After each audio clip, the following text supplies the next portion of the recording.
An alkyl halide is a hydrocarbon with a halogen attached. They have the general formula Rx, where R is the hydrocarbon and X is the halogen. Naming alkyl halides, you follow the alkane rules and you add position numbers and the appropriate prefix for the halogen attached, either fluoro, chloro, bromo, or iodo for the halogen.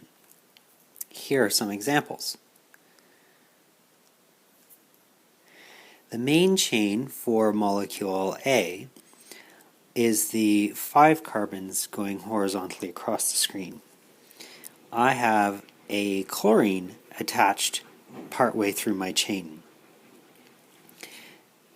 Because I have 5 carbons in my parent, my root is going to be pent.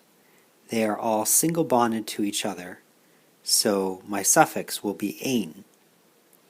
To indicate the chlorine, I need to number my chain so that the group gets the lowest possible number.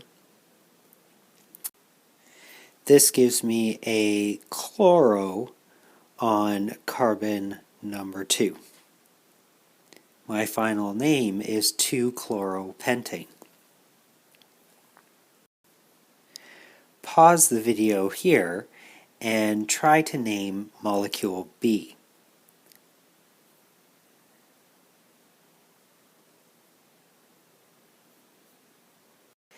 Here is the answer for molecule B.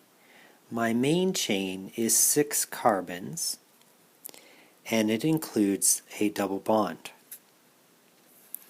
6 carbons gives me the root hex, and I'm going to use ene on the suffix, and I have to number my chain so that the double bond gets the lowest position number. They get priority over every other group. This gives me my double bond between carbon 1 and 2. For the prefix, the other groups on my main chain have to be listed in alphabetical order. Bromo comes before methyl.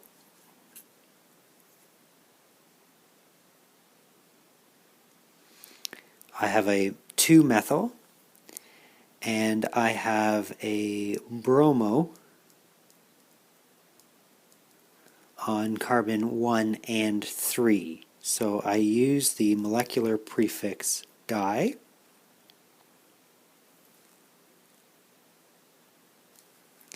And my final name for molecule B is 1,3-dibromo 2-methyl hex 1-ene. Properties of alkyl halides. When you introduce a halogen onto a hydrocarbon, they create polarity.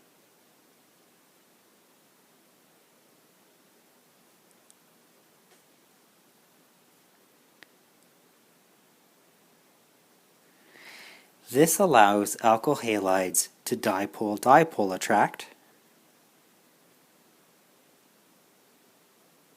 which increases the melting point compared to an alkane.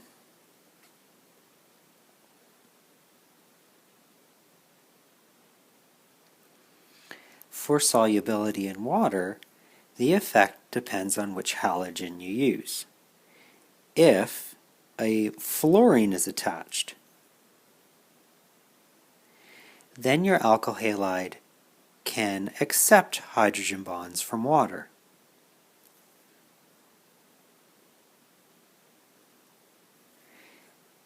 If it's another halogen, they can only dipole-dipole.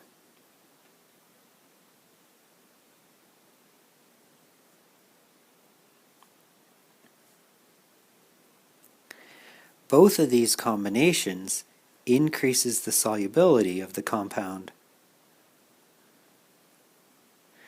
compared to an alkane.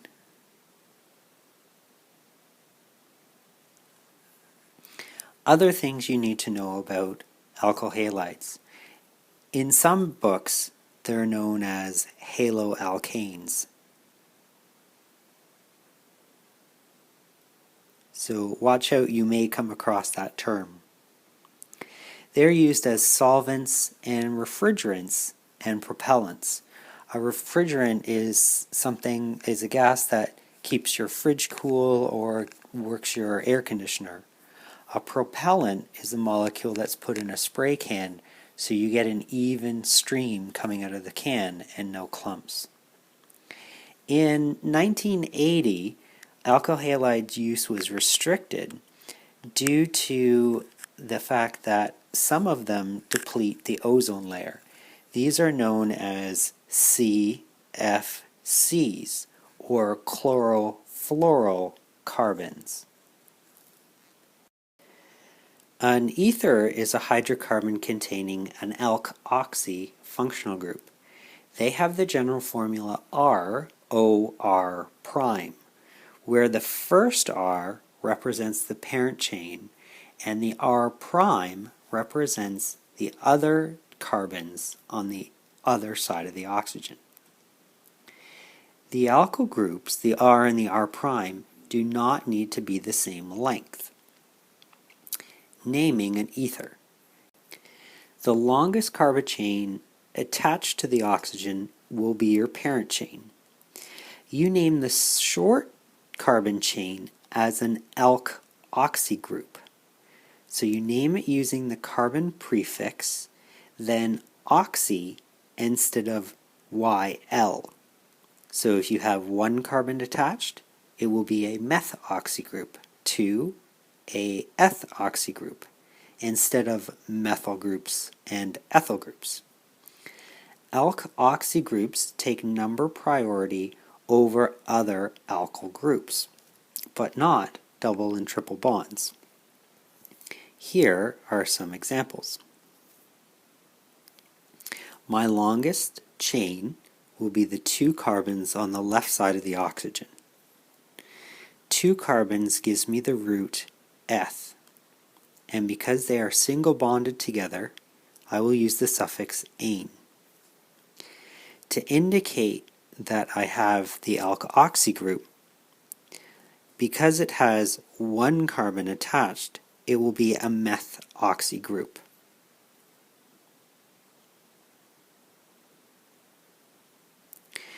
Now, if you have more than one possible place for the methoxy group to be located, you include a position number in front of the methoxy. The final name for molecule A is 1-methoxyethane. Pause the video here and name molecule B.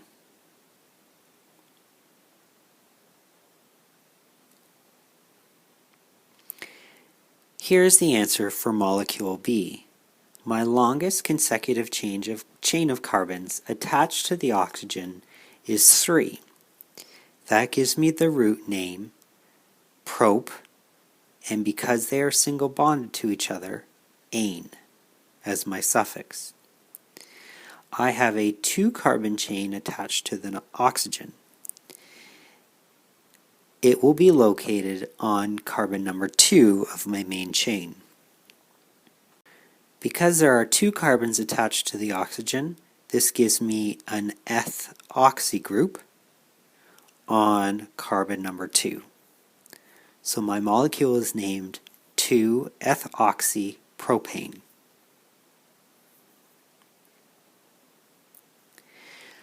Properties of ethers. Alkoxy functional groups can dipole-dipole.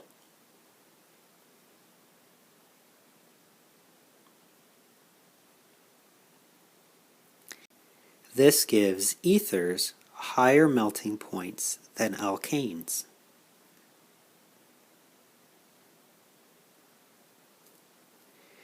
In terms of solubility in water, there is no H attached to the O in the alkoxy functional group. That means that the alkoxy can accept a hydrogen bond from water. This increases the solubility compared to an alkane.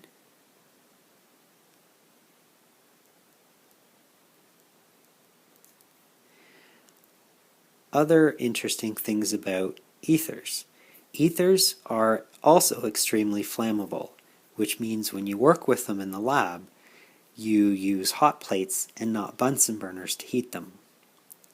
They are used as solvents, propellants, but they're also used as anesthetics. A lot of ethers were traditionally used to put you to sleep while performing operations in the hospital.